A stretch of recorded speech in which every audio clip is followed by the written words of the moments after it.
ranked choice voting was supported by voters, district voters, through a ballot initiative. So they supported the ranked choice voting through a ballot initiative in the 2024 election. So it was on the ballot. They selected the initiative and overwhelmingly supported it, actually.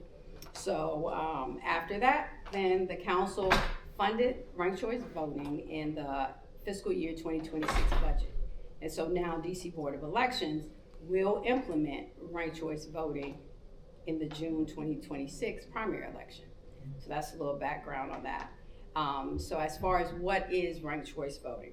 So ranked choice voting is a voting method that allows voters to rank candidates in order of preference. So your sample ballot there, you will see first choice, second choice, third choice, fourth choice. So voters will have an opportunity to rank candidates either in the preference being first choice, a second choice, third choice, fourth choice, and fifth choice. And so in contests, those are the contests. We have several contests on the ballot, and in contests where there are 3 or more candidates, they're deemed what we consider ranked choice voting contests. So those contests will be the ones that you will rank. You could rank candidates. Now, you are not required to rank, but we encourage voters to rank the candidates. And you're ranking them based on your preference. So if your highest preference will be ranked first choice for you. And then you will rank backup choices, which will be your second through fifth choice. Now, with respect to ranked choice voting, it just allows voters to ranked choice voting allows vote to count towards another candidate if your first choice candidate is eliminated due to receiving the fewest votes when we do rounds. So with ranked choice voting, it will be a first round. So if a candidate does not achieve more than over 50% of the votes for that contest, that candidate is eliminated. And then your votes will transfer to your second candidate, your second choice candidate on your ballot. So that's how the rounds will be. And then the rounds are conducted until we are left with a candidate that has reached over 50% of the votes. Mm-hmm. For the contest and for a round, so the contests are for the number group. So everyone in group 1, that everyone who did a ballot rated as a 1 will participate in contest 1? Round 1. Or round one. And yes. then whichever candidate received the fewest amount of votes would be eliminated. So it could be your candidate, because not everyone will rank the same person their first choice. Mm-hmm. So then based on whoever your second choice is, your second choice vote will transfer to your second choice. So your votes will transfer to your second choice if your first choice candidate has been eliminated because they received the fewest amount of votes. So what we encourage people to do, one is, one column, one candidate, one rank. So you don't want to rank a candidate, like some people are like, oh, I like this candidate, it's my first choice, and you want to rank them first, second, third, fourth, and fifth. That's not encouraged. So rank a candidate, just one ranking per candidate. With respect to candidates, you wouldn't rank all the candidates the same ranking. So if there are 5 candidates, they should all have different rankings, whatever your preference is, not the same ranking. Then you don't want to skip ranks. So for instance, if you're like, oh, I like candidate A, I don't really like candidate B, but I like candidate C. I don't like D, but I like E. So because when you skip, and you can skip, but we want you to be aware, double skipping or sequential skipping, meaning back to back, anything after the first double skipping your contest will be invalid. So anything above will count, but anything after the double skipping at the point of the first double skipping won't count. So what we're encouraging people to do is first, you do your own research beforehand, But when you come to vote or when you receive your ballot, just know that you have an opportunity to rank. So if you say, I don't want to rank, I just want to vote like I have been, I just want a first choice vote and I don't want any more, you can do that. But just know you won't exercise your full voting power for that contest, because if your candidate is eliminated because they received the fewest votes, you won't have any other candidates in the subsequent rounds. So your candidate will be out of the first round, and for that contest, you won't have any more candidates to be considered. If a candidate was eliminated from the first round, could they be victorious in the subsequent round? Could they be? No. So if they were eliminated the first, eliminated for that entire contest for that round. So if it's a mayoral and the candidate who received the fewest amount of votes is eliminated, they're not a contender. So that's it. Those candidates, those votes follow that candidate, and that's it. And that candidate won't be able to participate in subsequent round. They're eliminated, basically. Would that be the same for the at-large? Because there's multiple at-large positions. So the at-large, like everyone's running basically for all of the positions, and whoever gets the most votes gets position 1, 2, and 3 that are available. When we do the two, when we do the two, it'd be the ones who got the top two. Yeah. Okay. Yeah, and the thing is, just reiterating what LaDawne has already said, if there's 11 candidates, a voter, we can only select up to 5. Yeah. So it could be 12, but you can only select the top 5. The top 5.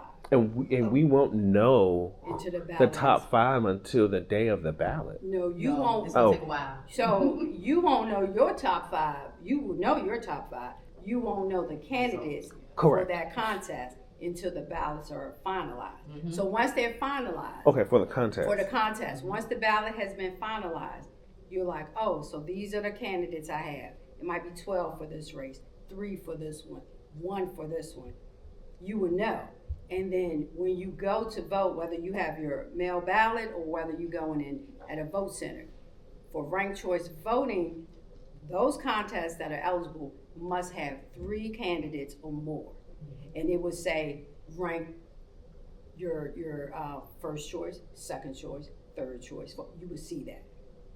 And if for some reason you say, you know what, I don't want to rank or whatever, and that's you can do that. But what we're encouraging you to do is rank them so that you can exercise full voting power for that entire contest. So you will always have a vote, always have a voice in every round until a winner has been established. And that winner would have achieved over 50% of the votes for that contest. So, go ahead. I'm sorry. This is sounding like it's got more than one step. Yes. It's an elimination. So this what you have put in my hand right now. This is like step 1, like a preliminary. Right. So what will happen is to get it down to 3. Right. So what will happen? Rounds will be conducted on our side. So what you want to do is, I want to make sure I always have a vote in each round. Just so if I have 3 candidates, let me rank 3. If there are 5 candidates, I want to make sure I rank 5. I don't want to skip a ranking. I want to exercise full voting potential and rank everything. Because as the round goes, it's everybody who has voted. So whoever receives the fewest amount of vote among all voters, that candidate will be eliminated. And then you go to round 2, and it will repeat. So, again, I'm just using what's here. There are 9 candidates. That's right. I can only rank 5 of the 9. That's correct. Okay, I'm understanding. Yeah. All right. I'm doing good. Yes. And then I've got to watch, pray, and wait. Yes. Pray, watch, and wait. Yeah. Okay. To find out who gets eliminated out of the 5 that I may have selected. Correct. And then I'm going to get something else that's going to tell me if it's down now to the 3. So those to do the final election on the 3. Right. So you Okay. won't do anything else. Once you do that, our software works and does the tabulation for all the rounds. And then we will have results available so you can see, oh, okay, so this is how, where we started and this is what we ended with. Okay. Yeah, so the results will be, when you see, you're like, oh, okay, I voted for X, Y, and Z. Oh, clearly my candidate didn't receive a lot of votes. They were eliminated. But one of my choices made it.